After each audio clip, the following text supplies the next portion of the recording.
Hey, everybody. Welcome to Game Mess Mornings presented by, no, I still have that written here, so I'm just going to say it anyhow. Deco Deals with me, Jeff Grubb, your host from giantbomb.com. Thank you for tuning in. In this episode, we're going to be talking about the memory crisis getting even worse and the weirdest Metroid Prime 4 paywall you've ever heard of. It's going to be a good one because we have Jan Ochoa on the show. Jan, how are you doing? I also forgot to change the layout, so shouts out to Deku Deals. There you go. Yeah. Hey, that's just how it works over here, and we're fine with that. We like our partners, so that's totally okay. This is why it's important that we share this business with other people, because they will remind us to, hey, exactly, you two chuckleheads.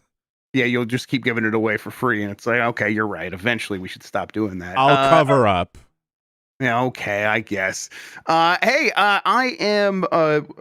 We're on my own today. Steph is on a small little trip, so it kind of got a little delayed. So if you're watching live, thanks for hanging in there while we were getting started. But feeling good. I am. I finally was kind of able to put Sectory down a little bit, Jan. It got to be a real problem there, and then.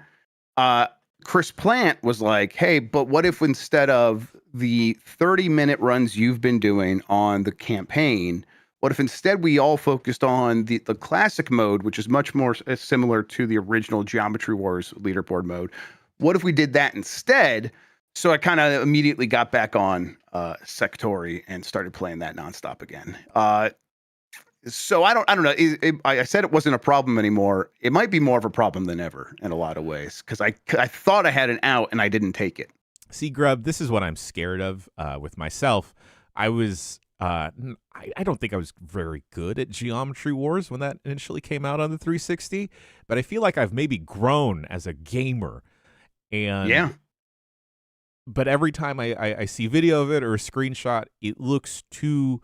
I feel like I'd be overstimulated visually that I think I wouldn't be able to put it down, and my eyes would just start watering from the stimuli. That's why I can't play Luminous for too long. I definitely am deep into the point where I close my eyes and I still see all the little Sectory guys coming at me and my little ship shooting out missiles and stuff. Yeah, it's like I said, maybe it's a problem. I don't know. I'll talk to a professional and see what they say. Yeah, what do? I can just keep playing it as well. That's good too. All right, Jan, let's explain ourselves. We're Giant Bomb. We're video game doofuses. We're independent games media out here on our own. We don't have the safety net of a corporation, and frankly, we don't want one. We wouldn't have it any other way. We're glad to be out here on our own because we have you at our backs. You went to giantbomb.com/join, became a premium member to support what we do and to ensure we can continue to do it in the future. And if you haven't done so, please join the ranks. It really makes a huge difference. We're so thankful to everyone who has come through, and it would mean the world if you did so as well. That's giantbomb.com/join. Let's keep this all going into the future. Things are just feeling good over here. So, and the site's about to launch, and it's fun to be like, oh man, everyone's chipping in. Chuck's done so much work. It's totally worth it. Shouts out to Chuck. Yeah, we love you, Chuck. Thank you so much. So it's just, good vibes over here, and you should get aboard. We're a pretty cool place to hang out on the internet, which has become kind of a nightmare place to hang out otherwise. As far as this show goes, most weekdays, I, Jeff Grubb, will help piece your gaming life back together. That includes breaking news and maybe even some of our own original reporting. For all these topics, I'll get the input of a bona fide expert who will make me look smart. If you are watching live on Twitch, welcome. You can always listen to the show later on podcast feeds by searching for Game Mess Mornings or find the RSS feed on giantbomb.com. You can also catch the show later with chapters and timestamps on YouTube. Hello, YouTube and Scout.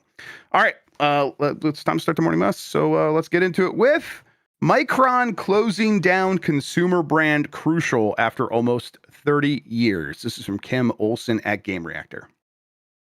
Crucial, a well-known, stable, well-performing, and very reasonably priced memory and storage brand made by OEM manufacturer Micron, has decided to close down its business entirely, with the latest shipments going out in February 2026, according to a press release.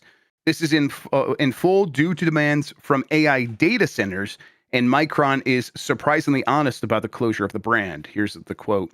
The AI-driven growth in the data center has led to a surge in demand for memory and storage. Micron has made the difficult decision to exit the crucial consumer business. That's capital C, crucial consumer business, because they don't consider it to be that crucial, in order to improve supply and support for our larger strategic customers in faster growing segments. Jan, this is very scary, I think. So there's 3 primary memory providers, storage and memory providers, but memory providers, it's Micron, SK Hynix, and Samsung. And even with those 3 mostly controlling the market, it's not like that competition was keeping prices down, because prices were going up a lot in the last few weeks, the last few months. The memory kits that cost $150 3 months ago now are $350 or more. So that was with 3 competitors. With 2 competitors, it's only going to get worse. And really, the most troubling sign here, Jan, is that the prices were going up to basically incentivize these companies to keep selling us this stuff. They've gone up 100%, and that clearly was not even sniffing enough to keep Micron in this business. That's how much money they think they're going to be making from AI and from these massive deals. And I'm sure they are, because for as much as it feels like this is a big business that could crumble at any moment, or have at least a massive correction, a massive market correction, for now, the spending on storage and memory is big, massive bets being made by big, massive corporations, probably worth billions and billions of dollars, being paid up front. They can charge more, and they are getting more, and there's just no way for us to compete with that. So what's going to happen? Like, the only thing that can happen is prices go up, or there's massive shortages on all kinds of devices. One thing that doesn't seem like it's going to happen, Jan, is another company is going to step into this space and pick up this slack. That seems very unlikely. No, that seems incredibly unlikely. And of course, all of these people, and I'm speaking from the U.S. government's perspective, or observations of them. I hope it's maybe less fucked overseas. But for all of these handouts, bailouts, and long leashes that AI companies have been given, there's been no effort, from as far as I can see, to accommodate and maybe, I don't know, build an industry or a manufacturer in the U.S. For all of these talks of like, we're going to build jobs in America, we're going to build our own chips, we're going to build our own memory. None of that has actually been done. Instead, they are actually destroying small towns across America, causing droughts in small towns for the sake of building bigger and bigger data centers, or bigger places for AI to continue to do fucking what, even, Grubb? Like, what is any of it going for?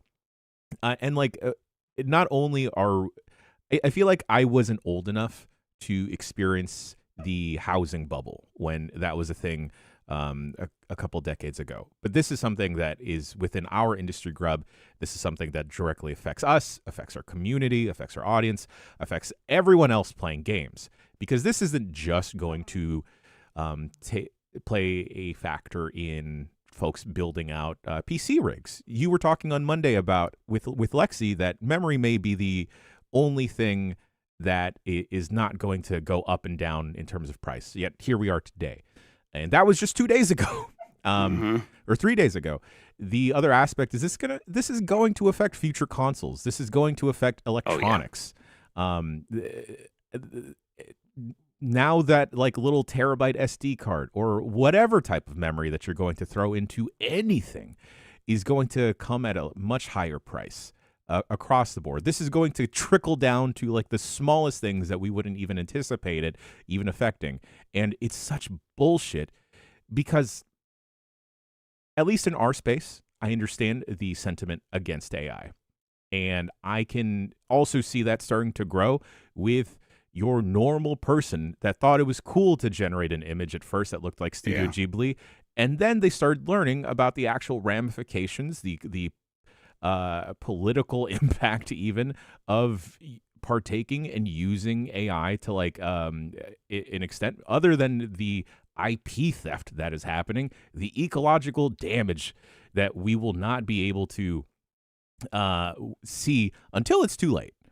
I was talking with a friend yesterday, and she was incensed that at least here in San Francisco, we not only have Waymos that are self-driving autonomous cars, we now have Zoox, which is another brand of self-driving car that looks directly pulled out of season 3 of Westworld. And she was slamming her hands on the dashboard. Have we learned nothing? No, we don't learn. We didn't even learn anything from the bad season of Westworld. I mean, I'll never get over that fucker Peter Thiel naming his company after that Palantir stone, the Scene Stone, that is just the most obvious don't mess around with forces you don't fully understand metaphor you'll ever get in any story. I know that J.R.R. Tolkien is not, I don't do allegory. I don't give a shit. It's so obvious the Palantir is this evil thing that will mess things up. And he's like, that's my company. I served that guy coffee once. He's a fucking dweeb. Oh, Jan, I'm so sorry. I should have spilled his coffee on him. Yes. Yeah. These are all people building the Torment Nexus. I think you're right that there is some sentiment coming from the common person that is seems a little bit more educated. I think there's part of it that is they could just sniff this one out because we've been through this dance so many times of all of these promises being made by these billionaires. Is almost certainly part of a scheme to centralize more wealth around them. And it's just so obvious that that's what's happening with this as well. And so get out of here with your cheap AI stuff. It kind of gives me the ick. I think it's almost as simple as that nowadays. Tangentially related, Grubb, like I definitely feel some type of way negatively when it comes to content that is created through like Meta AI glasses, the Ray-Bans. And I saw a comment on TikTok as I was scrolling. Someone was just saying, you know what? I don't care anymore. We live in a police surveillance state. We should just give in. We're constantly being recorded anyway. And I'm just so glad. I'm so glad, Grubb, that all of these comments replying to them were just calling them out as to how much of an idiot they were for trying to embrace this surveillance state that we live in. You don't have to. We don't have to bend down, bend the knee, bend over backwards to these corporations. They depend on us, Grubb. They're exploiting us. They exploit us all across the board. We don't have to give in. Yeah, you don't have to obey in advance, right? You don't like... the deal was I pay you hundreds of dollars and you give me a device that does certain things. It wasn't like we're doing you such a favor. You have to let us have every access to every aspect of your personal life and all your thoughts. And we own all that stuff now. It's like, that's not the deal. I'm sure they try to write that into the terms of service and stuff like that. But no, the deal is we should be able to decide what they can do with this stuff. Even if they do have the potential capability of recording us all the time, we should still be able to stand up and be like, no, thank you. I'll show my whole ass. Yeah, listen, they wouldn't be able to handle that. So maybe it's time you pull out that card, Jan. So yeah, Micron closing crucial. That it's a baffling thing to see, and I think that we'll probably get on the other side of this in some way, and what that looks like, because they will be focusing all of their efforts on that high bandwidth memory we keep talking about on this show, which is what they use in AI, as opposed to DDR5, DDR6, DDR6X, which is what is mostly used in GPUs, but that high bandwidth memory has been used in GPUs before. So maybe the silver lining here is they get so efficient at making that stuff, they wake up one day and they're like, oh, this AI thing has really reached its zenith and it's plateaued now. Maybe we can start selling this stuff to GPU vendors again and start selling this to customers again and put that in their systems. We're probably far away from that. That is the very optimistic take here. For now, prices just are going to go way up for everything, including probably the Switch 2 and more. I'm so sick of it, Grubb, because as if our hobby, our form of entertainment here with video games, wasn't already being ravaged by corporate entities at the top. Now that there are more corporate entities, or the same corporate entities, being advised by AI that is just wreaking havoc over the hobby and just causing nothing but mayhem. And not even cool mayhem.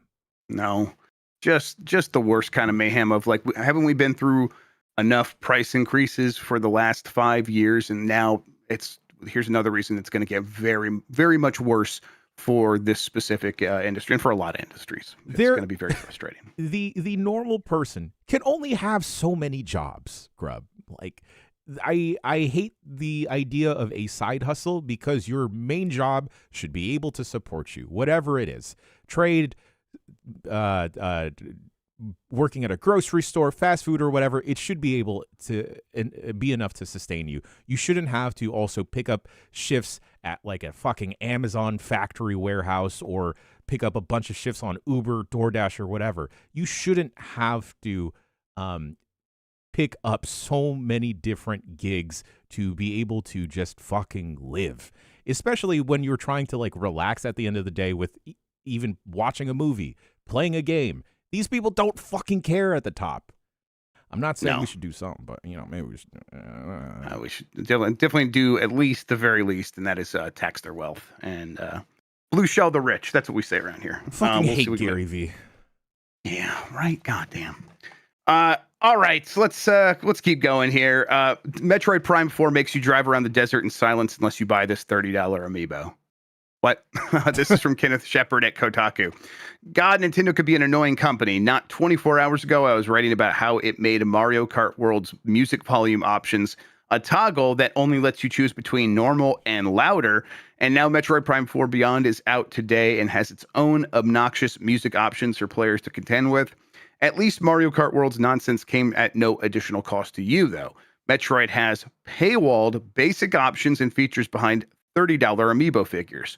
One of the big additions to Metroid Prime 4 is an open world hub space that Samus travels through on a super cool motorcycle. Unfortunately, the area is pretty lifeless, and you only really have the rattle and hum of Samus's bike to accompany its desolate, isolating vibes. There's some ambient music in the background, but it's certainly not doing much to make these sections exciting. Some open world games like Grand Theft Auto or Cyberpunk 2077 let you turn on a radio station while traveling to make driving segments more stimulating, but Metroid Prime 4 has no such option, unless you buy the Metroid Prime 4 Samus Amiibo. The figure allows you to change the music while riding your motorcycle, and paywalling such a basic feature would be maddening if it weren't also one of the most Nintendo-ass decisions the company could have made. It's so weird because I don't think internally at Nintendo they're like, people are going to really want this feature, and so we need to paywall it so that we can get more money from them. I think in their minds they're just like, this is a nice bonus for people who buy the Samus Amiibo, without even realizing this is such a stupid thing that it's going to look like, for all intents and purposes, like this extremely weird paywall. I mean, that's what it is. But I just don't think Nintendo's like, this is going to be the key to our ticket to making the big bucks from this game. They would come up with more compelling stuff if they actually cared about that. It's so. How did no one along the line step in and be like, this is awful? This is so bad. Why would you do it this way? You're just going to make this game look worse and worse. And it doesn't actually, like, the people buying Amiibo are clearly now just buying them because they're cool little statues and not because of the functionality in games. No. And I just don't think this juices the sales at all. Like, if anything, it's just going to hurt sales for people who are mad at Metroid Prime 4 now. If anything, Grubb, I think this is going to encourage shoplifting and or folks figuring out how NFC works and ways to work around that rather than going out and buying a Samus Amiibo. It feels like Nintendo, for whatever reason, this generation on the Switch 2 with first-party releases are putting small rakes in front of them and just like casually, or you know what, not rakes, Legos. They're just throwing out like a handful of Legos and occasionally stepping on a piece with odd decisions.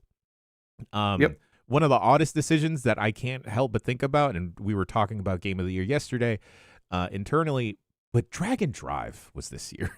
And just an odd decision across the board. And also the messaging behind Dragon Drive and the reliance or reluctance to mention wheelchair sports. When here you have something that could be touted as something appealing to accessibility or representation for accessibility, yet no, they're not in wheelchairs. What are you talking about? So this just seems like another odd decision from Nintendo. And Grubb, I agree with you. How on the latter does this not get addressed as something that could be a problem for the normal person? Yeah, I mean, I think a big part of it is Nintendo's just really dumb sometimes, and this is just the dumbest shit. It makes them look greedy. I mean, obviously Nintendo is a greedy company, and but this one just feels like. Do you think this is? Does someone over there think this is a good business strategy? Because it just doesn't feel like it. It just feels like an oversight that is, hey, we're making a fun bonus, and we think that this is a good add-on. I don't know. I'm just baffled by it. I can't imagine that. I don't know. It feels like locking a feature behind having to buy a physical statue. Also, did they account for availability for these amiibos? What if you go to your local big box retailer and you live in a small town and all of them have been bought up? What if you don't have a GameSpot next to you or a Target or a Walmart? Are you just supposed to rely on Amazon at that point? Yeah, you're right. At this point, like, we should just tell people, don't buy this thing if for some reason getting this music is important to you, important enough to spend money, I should say. Because I obviously I think what we should really be doing here is saying, hey, Nintendo, just unlock this music, make it optional in the game, and don't force people to buy anything extra to get this. That's the only acceptable solution to this. But if Nintendo is going to be weird, which who knows, they might still be weird tomorrow because they were weird for the last 25 years. Go find an alternative solution like Jan was talking about. Go buy one of the Amiibo cards for $10 that unlocks this, or there's like devices that can replicate all these things, these NFC things, like you were saying, learn NFC. Like I bet that like the little flipper RF like device. I don't know what you're talking about, Grubb. Yeah, I bet that can replicate all this stuff. Go cheat your way around this. Fuck Nintendo. You don't need to give them more money to get music when you're on a motorcycle. I don't know. The problem, Grubb, like, I am not the type of person that likes a bunch of game memorabilia. I have nothing against it. It's just not for me. And the last thing I want is another thing to clutter my already small space. Yep. Yeah, I do not want to collect Amiibo. That will not be happening. I have a couple that they sent me, like when I was reviewing games. Happy to have those. I don't want any more.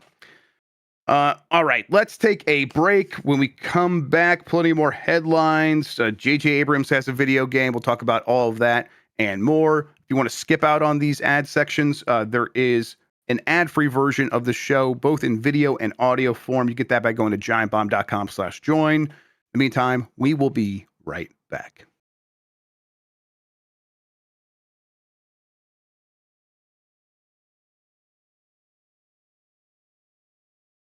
We're back, Grubb. Oh, my bad. Sorry. PlayStation is publishing the first game by J.J. Abrams, Bad Robot Games, a co-op shooter directed by Left 4 Dead's creator. We're all on one today. This is from Chris Scullion at VGC. Sony Interactive Entertainment has announced a partnership with Bad Robot Games, which will see Sony publishing its first internally developed game. Bad Robots Games is the video game division of Bad Robot, the film and TV production company owned by J.J. Abrams, which previously co-produced such films as Star Wars Episode 7 and 9, and the Star Trek Reboot trilogy and Cloverfield trilogy. The studio is currently working on an unannounced 4-player co-op shooter, which will be directed by Mike Booth. Booth is Bad Robot Games' chief creative officer, but is best known as the creator and lead designer on Left 4 Dead and its sequel. According to the announcement, the game is currently in development for PlayStation 5 and PC, with more information set to be revealed at a later date. They say partnering with Sony Interactive allows us to bring our new IP to life with an expansive vision for this new universe. Yeah, I guess I'm surprised most that one of these Hollywood meets video game deals is still alive and kicking. If that feels kind of old, right? This is an old idea. Yes, definitely. The last one I can remember is Steven Spielberg getting really into, God, what was that game? It was on the Wii. Boom Blocks. Yeah. Boom Blocks. There we go. That's the last thing I remember. J.J. Abrams' name has come up, like in Bad Robot, has come up around games before, but it just feels like a 5 years ago kind of pre-pandemic thing. Or maybe like in the middle of the pandemic thing. I bet there was a lot of that then. But it's like, oh, that quieted down. But nope, J.J. Abrams still doing it. And with a name and an idea of like, hey, the person that was overseeing Left 4 Dead, he's going to make another one of those. It's like, oh, okay. Cool. Yeah, I'm down. Yeah. I'll take one of those. I wonder though. I was trying to like read through it. Is this in an existing like IP, or are they doing something fully new? Because that's the sense I'm getting, that they're doing something fully new here. That also just feels like, okay, I fully understand the idea of, we have this IP that has been successful and we want to translate that over to video games, because that's an idea that all these companies are interested in right now. Again, I'm a little bit more surprised because this feels like an older idea of, we're going to take the ideas that we use when we're building new movie ideas to make new game ideas. I'm not against it though. I don't think that this is probably not going to be earth shattering, right? This is going to be just like maybe another thing that comes and goes. There hasn't been a tremendous track record for this at all. That being said, though, it looks like Mike Booth has been attached to Bad Robot Games since 2020. So he's been there for a hot minute now. I'd have to assume that there has been some type of work or good foundation laid out. Folks love Left 4 Dead. Back 4 Blood that came out a couple years ago, I enjoyed that a bunch. Not quite scratching the Left 4 Dead itch, but there's been several games at this point now, Grubb, that have emulated or paid homage to the Left 4 Dead formula, like a 4-player zombie shooter, alien shooter, whatever. I guess I'd be down for it. But that being said, the it being attached to J.J. Abrams, I don't know what to make of that. Because wasn't he attached to a Portal movie? Yeah, he definitely announced publicly some movies he was making with Valve, and that was 10 years ago, maybe more. It was a long time ago. At least that to my mind, it was that long ago. Either way, it's like, no, that's clearly not happening. But you're right. He's had relationships. He's done things with video games before, in terms of, we are going to make something. I don't know if that ever manifested into anything real, but it sounds like this one actually will. And at the very least, by going with someone like Mike Booth and just having him make one of his games, it doesn't sound like such a bad idea. It doesn't sound like some bad strategy that they have some idea here that's like, oh, we're over investing because we're following this trend and we're going to come in and be the new Ubisoft in this space. It's like, no, you're not going to be the new anything. You have to just sort of figure out. Yes, exactly. You have to figure out your own ideas here. And it's pretty harrowing for companies that have been here for 40 years. This feels like a modest sort of step into gaming that could turn into something real. Obviously, it could also just, like we said, come and go, crash and burn, be a complete nothing. But I don't know. It sounds like it has potential. The association with Sony and PlayStation, I can't help but think it, Grubb. What if it's a 4-player Concord? Survival shooter. That would be. I think if that was ever the case, they would have undone that by now. Although they do have all those assets just sitting around now, why not just repurpose them? No, I think this is going to be probably some new IP that a Bad Robot would fully own. But yeah, it's interesting. It's not Xbox, not Switch. I guess that's a little bit less surprising. To me, that also makes it sound like this is them doing another modest step of, we're not going to overreach. We're not going to develop an Xbox version before we're ready. But we'll see. J.J. Abrams, cool. I don't know. I like his daughter more. Gracie Abrams makes fun music. Yeah, and I guess, like, obviously not for Xbox because PlayStation's publishing it, but for PlayStation's side of this, I think they're probably just happy to be like, we will publish something that it's not going to be too expensive, right? And then we get to work with J.J. Abrams. I bet that still like rings a bell for them. That probably still brings them to dinner. Does a video game having a big director or auteur attached to it at this point, does that curry a lot of favor for any video game audience? I can't imagine it does. I don't think so. Yeah. So, like, very specifically, I think this does something for the people who make the deals. They love having a big name attached to it. They think that matters. It matters to them. I don't think it matters to anyone in the audience. You're right about that. Like, I love Jordan Peele. That being said, I don't quite care if he's attached to a video game. Right. I don't know. Maybe I can't think of any directors or producers that I really like that I'd be super jazzed hearing that they are heavily involved or their studio is heavily involved with a game. Like, let me just throw out an example of, like, even when it works out well, did the involvement even matter? One of the biggest games of the last 5 years, Jan, had a major involvement from a creative person. And, like, is anything even popping into mind? Does that ring a bell? Like, people, I'm going to see if Chad even guesses as I'm saying it. It's yes. Okay, there we go. So the first one with the question mark, right? George R.R. Martin with Elden Ring. And it's like, take George R.R. Martin out of it. Obviously, he did probably contribute some to the lore, whatever. But take him out of it, I don't think it makes much of a difference. And that's George R.R. Martin, kind of at the little bit of the height of his powers, a little bit. So, yeah. Yeah, don't get George Railroad Martin building up any steam. That man will just chugga choo choo all over some lore, except the lore that he made. Yeah, no, that's that train. That's the little train that can't when it comes to that. It's funny when you said Elden Ring, I wasn't immediately even thinking of him at first. I was thinking of the dude that is attached to the movie, Alex something. Oh, Alex Garland. Yeah. Alex Garland, right? Rather than exactly. Yeah. All right. Let's keep going here. Prince of Persia: The Sands of Time remake will not be shown at the Game Awards 2025. This is from Eric Heidelbach Furu at Game Reactor. Ubisoft has kept reiterating that Prince of Persia: The Sands of Time remake will be released before April, and the usually very reliable Tom Henderson claims it'll specifically be as soon as the 16th of January. Then it's quite understandable that Alberto thought the well-sourced gentleman had spoiled one of the announcements that will be made at the Game Awards next week, but apparently not. So that, I think that's referencing, there was a story talking about that, saying, hey, it's going to be coming January 16th. So we could probably safely assume this is going to get revealed and announced at the Game Awards. Well, apparently that was kind of posted by a fan account on Twitter. And then the official Prince of Persia account responded to that, saying, sorry to disappoint, but can confirm Prince of Persia: The Sands of Time won't be at the Game Awards this year.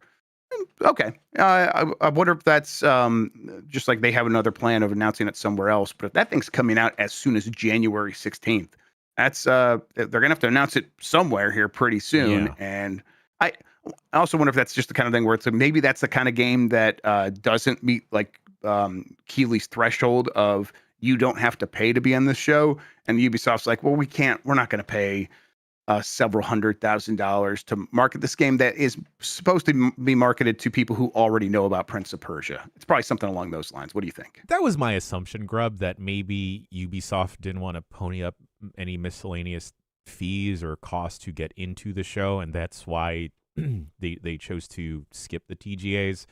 And maybe they're trying to bank on Prince of Persia tapping into whatever nostalgia that it still carries with gamers. That being said, like I'm still pretty juiced for seeing the Sands of Time. I hope it's good.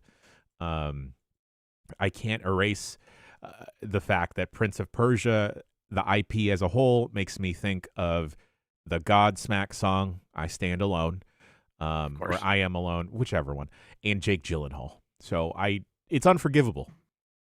No, yeah, I completely understand. Sands of Time is one of my favorite games of that generation. Ready to have it back. I hope they just kind of get it right. I know they're making some edits. They're going to make the princess that you are rescuing a little bit more capable. I will welcome that. So let's see how they handle it. I'm looking forward to it still. Did you like the soft reboot Prince of Persia, Grubb, the one with the blue scarf? Yeah, I didn't play as much of it as I wanted to. I definitely get in a mood with games that I'm a huge fan of that get sequels that aren't exactly what I want. Hello, Metroid Prime 4. Let's see what happens with you. Where it's like, oh man, this I'm like almost afraid to like throw myself into it too much because it's like I have this perfect feeling for this other game. I don't need this other one. It's not quite what I'm wanting to come through. But over the years, I've heard more and more positive things about that one.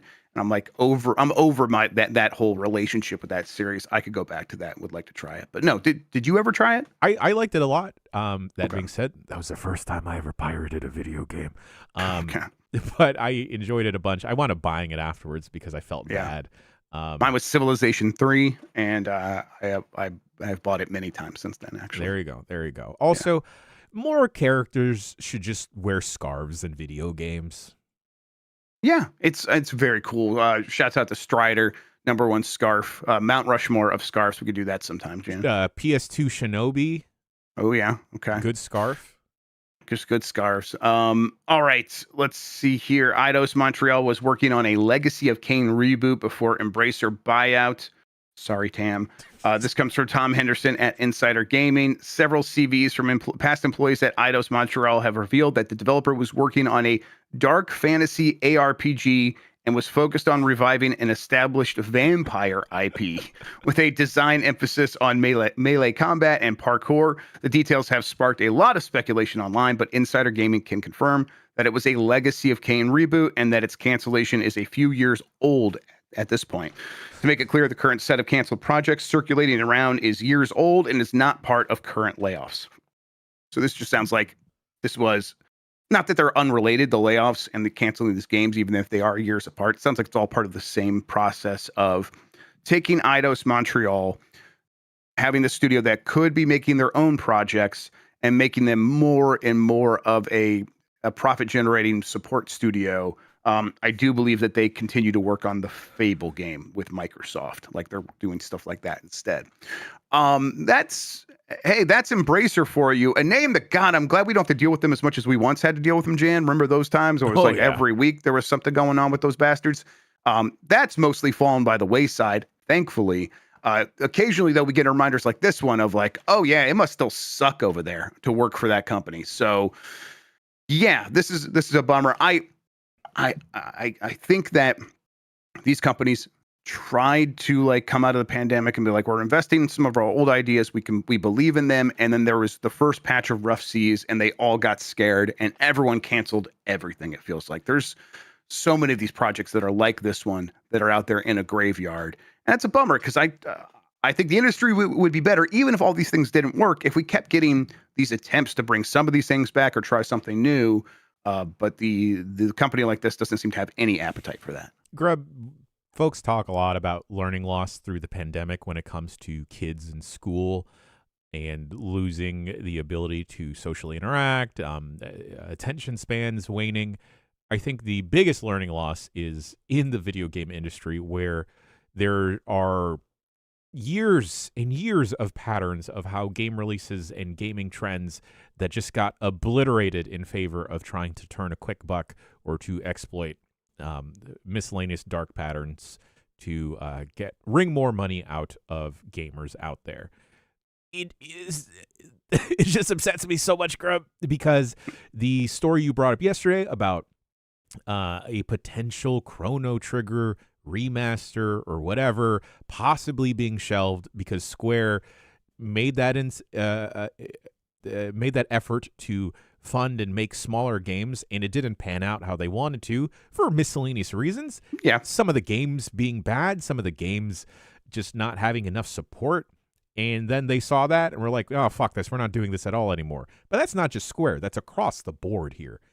And it just tears me up inside that not only are folks losing their jobs, but we are losing miscellaneous projects that I'm sure would have found an audience and really resonated with them. Yep. And this is, we've seen over and over now with like something like Eidos Montreal specifically of them being like, hey, no, we are going to find a new way to make a new Deus Ex. And they were working on one there for a little bit and that got canceled years ago as well. And then it sounds like they shifted over to this project, the Legacy of Kain follow-up, and then kind of the same thing. And, you know, it sounds like what happens here in a case like this is they go for the sure thing of Microsoft is going to cut us a check right now to send these people over there to work on their game, as opposed to us taking the risk of believing in that making video games is the right choice for a video game company, making new video games, that is. And it's like, okay, yeah, I see you, Embracer, and I continue to think of you the same way I always thought of you, which is you are just this effectively a money laundering factory to turn cheap dollars in Europe into game company acquisitions, and then you got to the next phase of that, and you didn't know what to do, and it couldn't be more obvious. All right, let's see here. Keep going. MLB The Show Mobile announced for iOS and Android. This is from Sal Romano at Gamatsu. Publisher Sony Interactive Entertainment and developer San Diego Studio have announced MLB The Show Mobile. It is available now via a limited regional release, a soft launch in the Philippines for iOS via App Store and Android via Google Play. Jan, get on that. The free-to-play MLB The Show Mobile is described as a new standalone experience built from the ground up to deliver realistic baseball gameplay on mobile devices. Not much here other than they clearly need to keep growing MLB The Show. They already did that by putting it out on Xbox and PC and now Switch. And it's like, okay, that stuff's been established for a few years now. And the next thing is, can they get over to mobile? I don't know if any of these major companies that like we've grown up with as video game companies, traditional video game companies, if any of them have fully figured out mobile. Some have more so than others, or they've acquired their way into it. Does this feel like one that can work? It looks to be kind of like a real baseball game on mobile. I don't know, Grubb. It seems odd to me. Also, Rich Bad at Game posits the same thing I've been wondering. Is baseball big in the Philippines? From my knowledge, it's not a huge market in the Philippines. If anything, basketball is gigantic in the Philippines. Yeah. This just seems odd, unless MLB The Show, specifically the video game, has a gigantic overseas audience that I'm unaware of. I don't know. I don't believe it should be hard to adapt a baseball game to mobile. I've never played an MLB The Show. I can't imagine it is that hard to adapt that to a phone, but I'm not a game developer. Yeah, I think they could probably make something that makes sense here. It's just, I don't know. For me, being the age I am, my solution here of like, oh, you want to grow, can you make a version of MLB that is arcadey and different than the show that we can put out on devices, and then you could sell 2 video games instead of the one you sell every year.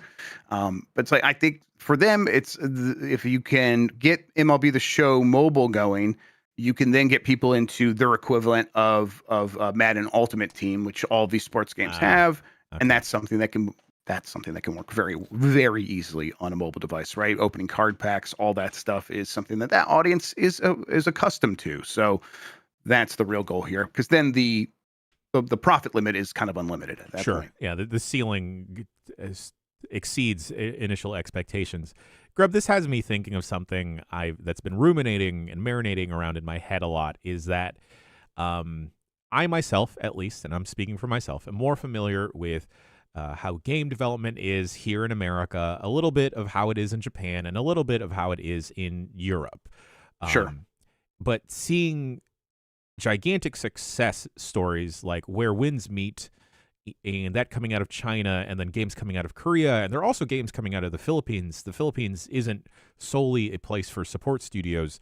I'm very curious, and I kind of want to explore more games that are being developed in other territories outside of like the big 3 I initially listed. Like, I want to see what game development looks like in Latin America also. Like, what's happening in Brazil? Is there anything happening in any other smaller countries? Like, what's coming out of Vietnam other than it being hardware, a place used for hardware? I'm very curious, and if anyone has like anything, any leads or whatever, any big things that are popping up or breaking out that we may not be aware of, or general gaming media is not aware of, I'd love to know and explore it more.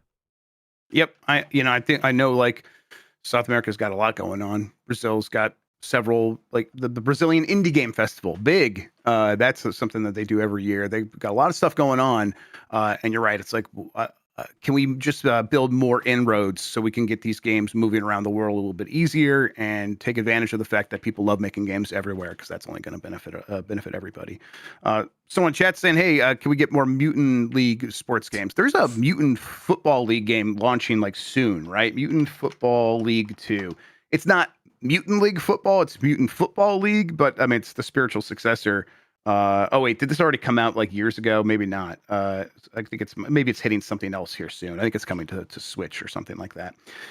Okay, I don't think anyone really bought that game though. So spiritual successors often miss. I think that's the big problem is we say, hey, I want a new NBA Jam, and then all these companies put out spiritual successors, and we don't buy them because they don't feel exactly right. And then they go, well, clearly you don't really want that. Here, there was a spiritual successor over there.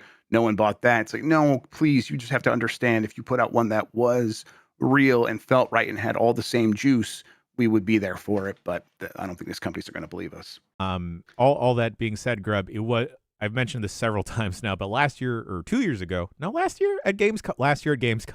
it was a pleasure to meet and hang out with a couple developers from the Philippines. They were telling me about a Philippines game developer little conference happening, and invite your boy out. I'll drag some of these hooligans with me. No, for real. That would be great. I've been out to some video game like conventions in Singapore. I went to some in Amsterdam. Going internationally for those things is so fantastic. So often a good time. I went to that Singapore one twice, and it was a really good time. Yeah.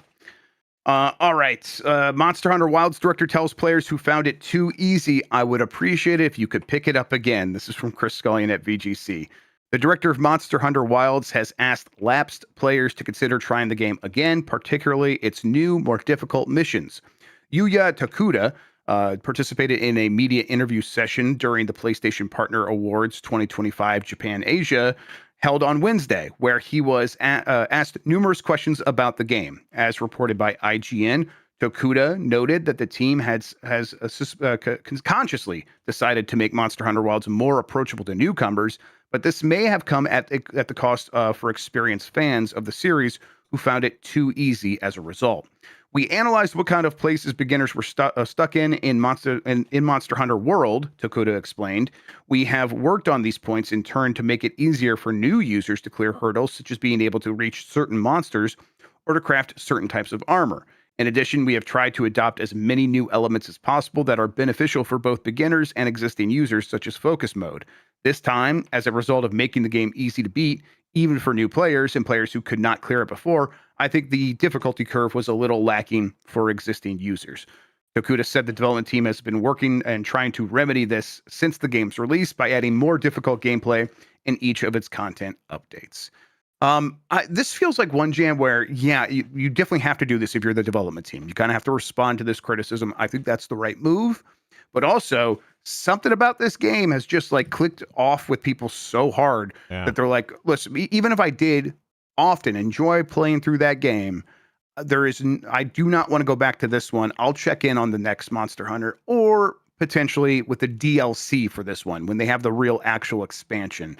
It does not seem like people are like, I'm rushing back to see what you've done in these updates. But what choice do they have? They have to like be mindful of this thing. They have to keep that audience happy. That has been the real engine of growth. It was not actually making the game more easy and friendly to people. It was building up this community of sickos that was happy to sort of train up the next generation of people and put out YouTube videos being like, here's how this shit even works. That was working for them. So I think maybe they got away from some of their bread and butter a little bit. And looking at the general sentiment in our chat here on Twitch and YouTube, a lot of folks are just lamenting over the fact that it still doesn't perform well on high-end PCs. Yeah, that's a huge problem still, yeah. So I can't imagine folks really clamoring to get back in there if the game isn't performing up to snuff. And that it feels like a larger problem happening at Capcom rather than the game being too streamlined or too easy. It's just, if it's too hard, it seems like it's too hard to play right now and actually run. Yep. And yeah, you're right. The more and more in the chat, you've seen people just like, please just make it perform. That's all I really want. I'll make do with anything else, but just make that better. It's wild, though, Grubb, to see the rise of Monster Hunter Rise. And that being more popular than Monster Hunter Wilds. I bet there's a Monster Hunter cycle that I'm just not aware of, kind of like all these other franchises. They have the one, like Zelda is the one I'm most familiar with of everyone hates, the most recent one until the next one comes out. Then that one becomes the best game ever, and the new one is the one they hate for a bunch of different reasons. I wonder if there's something similar happening here, where it's like, oh, now that Rise is behind us and isn't the main my main boo, we can be like, oh, we love that one, bring that one back. All right. Well, I can't wait for folks to love Wilds and love the little chocobos you ride then. Yep. Yeah. Oh, I bet that'll happen. All right. Last story here. ESRB rates Death Stranding 2 on the beach for the PC. This is from Sal Romano at Gamatsu. The Entertainment Software Rating Board has rated an unannounced PC version of Death Stranding 2 on the beach. Death Stranding 2 on the beach, which is developed by Kojima Productions and published and produced by Sony Interactive Entertainment, first launched for PlayStation 5 on June 26th. Hey, this... I guess I should have realized this was going to happen a little bit quicker because it went really well for them last time around. The PC version was very successful, and everyone involved, including Sony, is not going to want to go without that for long. So now that it's done its first stint on the PlayStation, this could be on PC as soon as early next year. Is this something that gets announced at the Game Awards? Actually, God, it's Kojima. Yeah, I could see this being like a sting that happens in between segments of. Yeah, I don't know. Maybe Keighley wheels out a PC and then Kojima's stuck in there. Yeah, and he's in his PC cage. Yeah, I guess that people are saying this could even be the free space. Okay, yeah, I was like, when I started reading this and this morning, I was like, not even thinking about that, but of course, like it gets rated by the ESRB. So it could be ready to go very soon after the Game Awards. So we can announce it at the Game Awards. Grubb, yeah, well, I guess we should expect that. Grubb, I have scoured my parents' house. I've looked through all of my boxes. I don't know where my PS5 is. I can't Oh my God, Jan. I can't finish Ghost of Yotei. I can't finish Death Stranding 2 because I can't play them. I know where I found my DualSense and I found an extra DualSense I don't even remember buying. Yeah, it was going to be like, there's got to be a fine device, but no, of course there's not a fine device on a console or whatever. There's no Apple tag or whatever those things are called. I even looked in my old apartment. It's not even there. And it's not like you don't have a slim, right? You have a full fat boy. I have a Seto Kaiba modem PS5. Gotta be like, maybe not the first person, Jan, but like in the first 50 people on Earth to lose a PlayStation 5 because they're just so massive. How do you misplace them? Have you like fully unpacked? Obviously, a lot of stuff's got to be in storage still, right? Because it's like the moving was complicated. Yeah. But you've checked every box, you think? I've checked every box. I found every miscellaneous thing. You know what? It was funny enough. The two things I haven't found: my passport and my PS5. Maybe both are in Jeff Backelar's butt. Okay, that's right. God, that email you sent about the ear thing. I won't repeat it here for everyone. I'll spare everyone. Trust me, it's stuck with me. But I do think that's going to happen. Don't Venmo me, guys. I can get a PS5. I could buy a new PS5 if I have to. All right, stop Venmoing me. We should just honestly, we should just ask Sony to send out another PlayStation 5 Pro. I bet they would, and you can get that. All right, let's wrap up those headlines then, and let's go over to the poll question that we asked yesterday.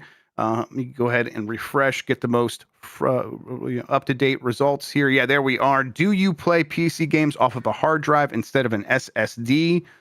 13% say yes. So a little bit over 1 in 10 people here are saying that they still use hard drives to play games. Now, maybe they also have an SSD, but they play some games off a hard drive. 71% said no, and 16% said, I don't play PC games. One thing we missed in that Helldivers 2 story yesterday was they were duplicating all of the data just because they were like, this is industry best standards. And one of the things they found when they stopped duplicating the data and they saved like 85% of the file size or whatever was like, it actually doesn't perform that much worse on hard drives. We were just it was overkill, everything we were doing.